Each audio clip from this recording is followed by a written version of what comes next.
3월 26일 금요일 삶의 기적을 일으키는 30분 예배를 시작하도록 하겠습니다. 하나님께서 오늘 우리에게 주신 말씀은 룻기 1장 19절에서 22절까지 말씀입니다.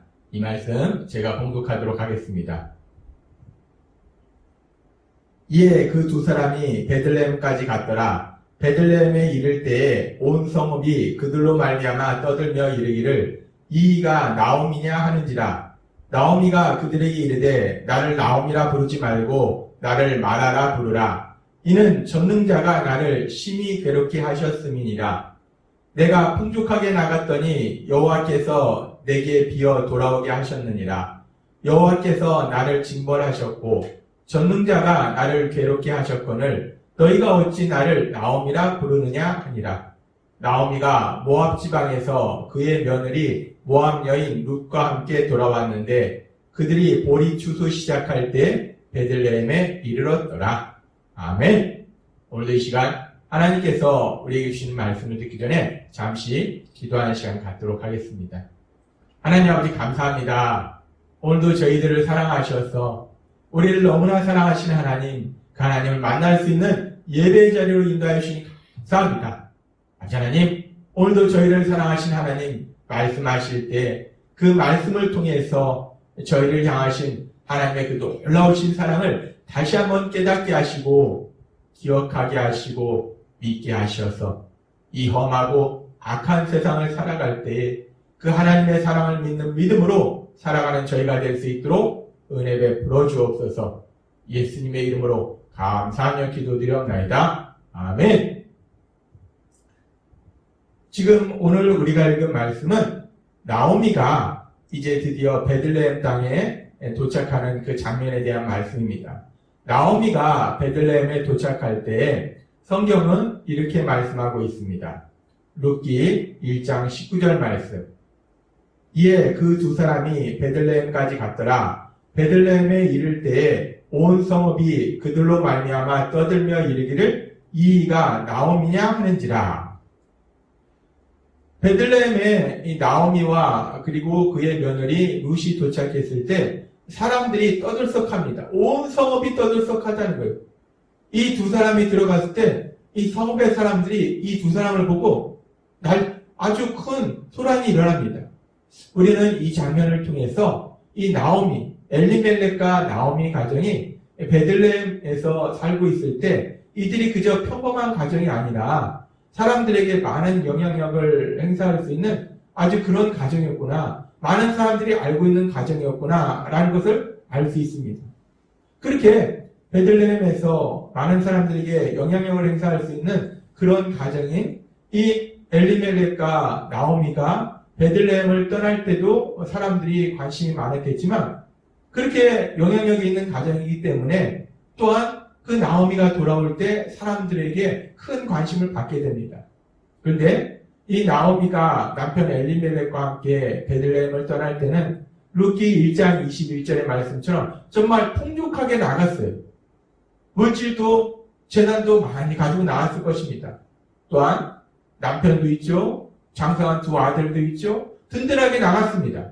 그런데 그렇게 풍족함 속에서 이 베들레헴을 떠났던 나오미가 이제 돌아오는데 나이가 들어서 초라한 모습으로 더군다나 이방 며느리와 함께 둘이서 남편과 장성한 두 아들과 함께 나갔던 그 많은 물질을 가지고 나왔던 그 나오미가 초라하게 과부가 되어서 이방 여인인 며느리와 둘이서 오고 빈손으로 돌아오는 그 모습을 보면서 베들레헴 사람들이 그 모습에 너무 놀란 겁니다. 그래서 베들레헴 사람들이 이야기하는 거예요.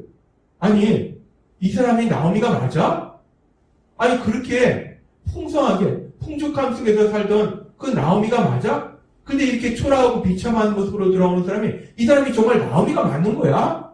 라고 그들이 놀라는 모습을 볼 수 있습니다. 그렇게 베들레헴 사람들이 나오미의 초라한 모습을 보면서 놀라고 있을 때 이 나오미가 그들을 향해서 이렇게 이야기합니다. 룻기 1장 20절에서 21절 말씀. 나오미가 그들에게 이르되 나를 나오미라 부르지 말고 나를 마라라 부르라. 이는 전능자가 나를 심히 괴롭게 하셨음이니라. 내가 풍족하게 나갔더니 여호와께서 내게 피어 돌아오게 하셨느니라. 여호와께서 나를 징벌하셨고 전능자가 나를 괴롭게 하셨거늘 너희가 어찌 나를 나옴이라 부르느냐 하니라. 이 나오미가 사람들한테 얘기합니다. 나를 더 이상 나오미라 부르지 말고 마라라 부르라. 나오미라는 뜻은 기쁨이라는 의미를 가지고 있고 마라라는 뜻은 고통과 씀이라는 의미를 가지고 있어요. 지금 나오미는 나를 더 이상 기쁨의 사람으로 부르지 마라. 나를 고통의 사람으로 부르라 라고 말하고 있다는 겁니다. 그래서 나오미는 얘기합니다. 지금 전능자가 나를 괴롭게 하셨다. 전능자가 여호와 하나님이 나를 징벌하셨고 그 하나님께서 나를 괴롭게 하셨다라고 나오미가 이야기합니다. 지금 나오미는 자신의 이렇게 초라하고 비참한 삶이 자신이 풍족하게 나갔다가 그 모압 땅에서 남편도 잃고 두 아들도 잃고 재산도 다 잃어버리고 이렇게 비참하고 초라한 모습으로 고통 속에서 살아가는 것이 다 하나님이 그렇게 만드신 것이다 라고 나오미는 말하고 있습니다. 이 나오미의 이런 표현은 앞에서 룻기 1장 13절에 보면 나오미가 며느리들에게 이야기할 때도 이런 표현을 사용했습니다. 여호와의 손이 나를 치셨으므로 라고 나오미는 이야기했습니다. 그렇습니다. 나오미는 계속해서 자신의 삶의 고통이 하나님께서 그렇게 만드셨다라고 말씀합니다. 이 세상 사람들은 삶 속에서 힘들고 어려운 일을 만났을 때 어떤 사람들은 그 원인을 주변 사람들에게 찾습니다. 그래서 내가 그 사람 때문에 남편 때문에 아내 때문에 자녀들 때문에 부모님 때문에 친구 때문에 상사 때문에 누군가 그 사람 때문에 내가 이렇게 고통스럽다라고 자신의 삶에 힘들고 어려운 그 원인을 누군가 다른 사람에게 돌리는 경우가 있어요. 그래서 다른 사람을 원망합니다. 또는 어떤 경우에는 하나님을 온전히 믿지도 않으면서 삶의 고난을 만나면 하나님이 살아계시면 나한테 이럴 수는 없다고, 하나님 어떻게 나한테 이럴 수 있냐고 하나님을 원망하는 경우도 있습니다. 그런데 지금 나오미는 이 자신의 삶의 그런 고난의 원인을 자신이 그렇게 비참하고 초라한 삶을 사는 것을 하나님의 말씀을 듣지 않고 자신의 생각대로 나아갔던 남편 때문에 그렇다라고 말하지 않습니다. 이 나오미는 지금 계속해서 말하는 것이 내가 이렇게 비참하고 초라한 삶을 사는 것은 하나님께서 나를 이렇게 만드셨다라고 며느리들에게도 얘기하고 베들레헴 땅에 돌아왔을 때 그 베들레헴 땅에 살고 있는 그 자신을 알고 있는 이스라엘 사람들에게도 똑같이 이야기합니다. 이 나오미의 이런 표현을 들으면 우리가 생각할 때 이 나오미가 지금 자신의 삶에 힘들고 어려운 그 일에 대해서 그 고통에 대해서 그 모든 원인을 하나님께 돌리고 하나님을 원망하는 것인가? 이 하나님을 원망하는 것이 아닌가? 라는 생각을 할 수 있습니다. 그런데 이 나오미의 말을 가만히 묵상해 보면 이 나오미는 지금 하나님을 원망하고 있는 것이 아닙니다. 물론 나오미는 분명하게 이야기합니다. 자신의 삶 속에 힘들고 어려운 일을 만난 것이 자신이 이렇게 비참하고 초라한 삶을 사는 것이 다 하나님께서 만드신 것이다. 하나님께서 그렇게 하신 것이다. 라고 고백합니다. 근데 나오미가 내가 이렇게 초라하고 비참한 삶을 사는 것은 하나님께서 그렇게 하셨다. 라고 표현했다고 그것이 하나님을 원망하는 것은 아니라는 것입니다. 나오미가 하나님을 원망하는 것이 아니라 지금 나오미는 하나님을 믿는 믿음의 사람이었기 때문에 자신의 삶 속에서 일어나는 그 어떤 일도 우연히 일어난다라고 생각하지 않았습니다. 또한 자신의 삶 속에 일어나는 그 어떤 일도 다른 사람 때문에 일어난 일이라고 생각하지도 않았습니다.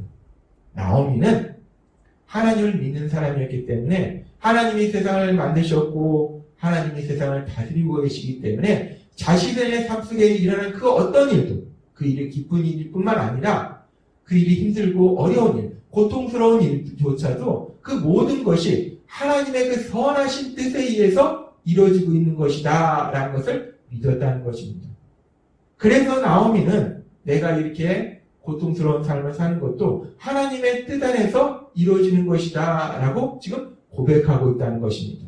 특별히 나오미는 자신의 삶 속에서 만난 그 고난을 통해서 자신이 하나님의 말씀대로 살지 않고 자신의 생각대로 살았던 그 죄를 깨닫고, 그래서 자신이 모압 땅으로 가서 남편이 죽고 두 아들이 죽고 모든 재산을 잃어버린 것이 자신의 죄 때문이라는 것을 깨닫고 그런 자신이 죄임을 인정하는 것입니다. 그렇게 자신이 죄를 졌기 때문에 하나님께서 자신에게 징계를 내리셔서 내가 이렇게 고통을 받는 것이다 라고 표현하는 것이지, 하나님이 나를 이렇게 고통스럽게 했다라고 원망하는 표현이 아니라는 것입니다. 그렇습니다. 지금 나오미는 자신의 삶 속에 만난 그 고난을 통해서 자신의 죄를 깨닫고 그 자신의 죄를 인정하고 회개하고, 그리고 당연히 자신은 죄인이기 때문에 하나님께서 다 자신에게 징계를 내리신다는 것을 받아들이는 것입니다. 그래서 룻기 1장 20절과 21절 말씀에서 나오미가 나를 더 이상 나오미라 부르지 말고 마라라 부르라 라고 말한 의미는, 나오미가 기쁨의 사람이고 마라는 고통의 사람입니다. 따라서 나는 하나님께 죄를 지은 사람이다. 나는 따라서 기쁨의 삶을 살 자격이 있는 것이 아니라 나는 하나님의 징계를 받아서 고통의 삶을 사는 것이 당연한 사람이다. 나는 하나님께 징계를 받아서 고통의 삶을 사는 것이 당연한 사람으로 너희가 생각해라 라고 사람들 앞에서 공개적으로 자신이 죄인임을 인정하는 것입니다. 아주 놀라운 이 나오미의 믿음의 모습입니다.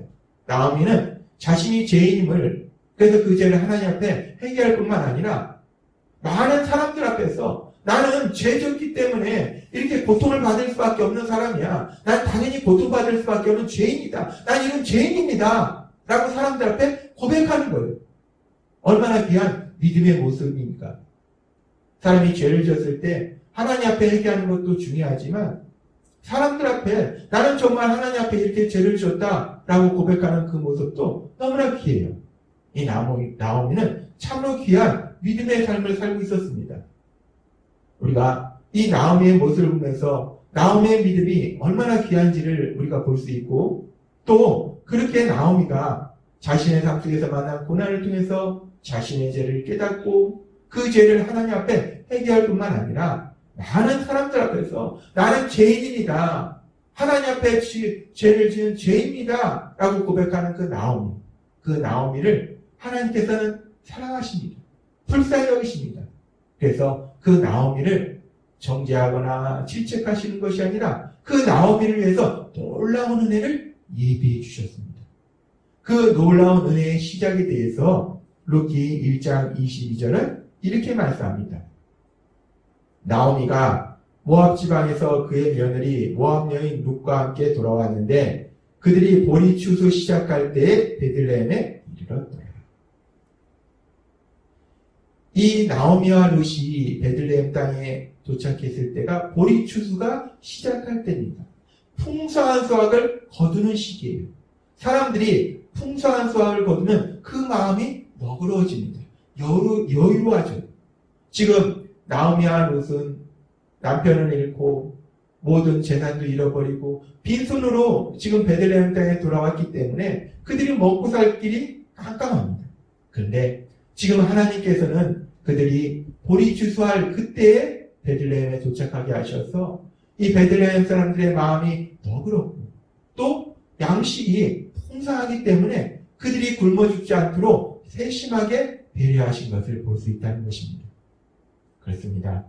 우리는 이 장면을 통해서 하나님의 놀라우신 사랑을 볼 수 있어요.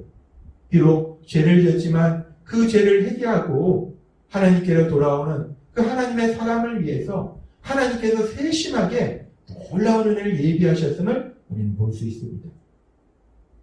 하나님께서 주일에도 우리에게 말씀하셨습니다. 우리가 삶 속에서 살다 보면 이런저런 고통을 만나는데 그런 고통의 가장 큰 원인이 단순히 죄를 졌기 때문이 아니라 죄를 졌기 때문뿐만이 아니라 죄를 지은 상태에서 그 다음에 하나님의 말씀을 듣느냐 안 듣느냐가 중요하다고 말씀하셨어요. 하나님의 말씀을 듣고 회개하느냐, 하나님의 말씀을 끝끝내 듣지 않고 회개하지 아니하느냐. 하나님의 말씀을 듣고 회개할 때 하나님께서 놀라운 은혜를 베풀어 주신다라고 말씀하셨습니다. 오늘 3000년 전에 이 땅에 살았던 이 나옴이라는 믿음의 사람의 모습을 통해서 우리는 다시 한번 하나님의 그 놀라우신 사랑을 볼 수 있어요.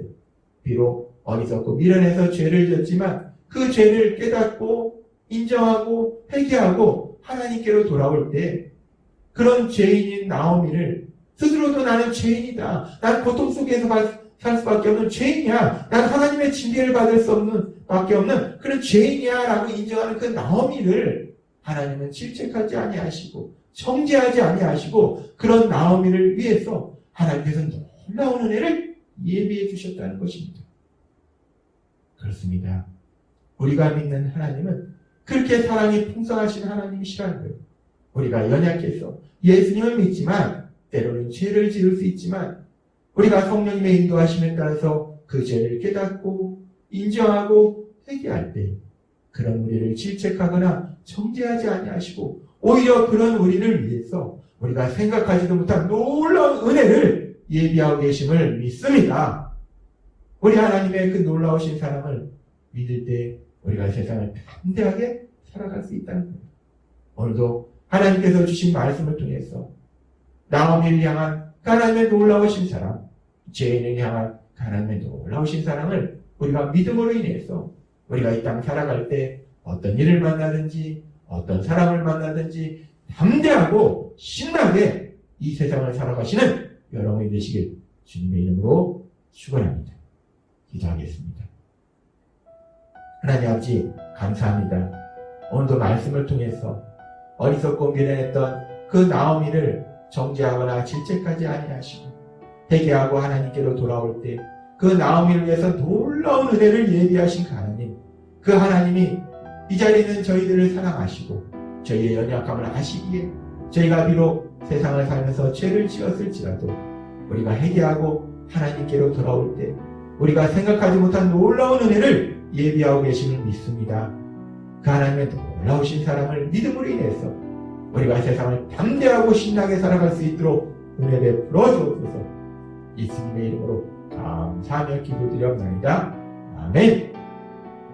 이 시간도 오늘 주신 말씀을 통해서 우리를 향하신 하나님의 놀라우신 사랑, 그 사랑을 다시 한번 기억하면서 묵상하면서 조용히 기도하는 시간 갖도록 하겠습니다.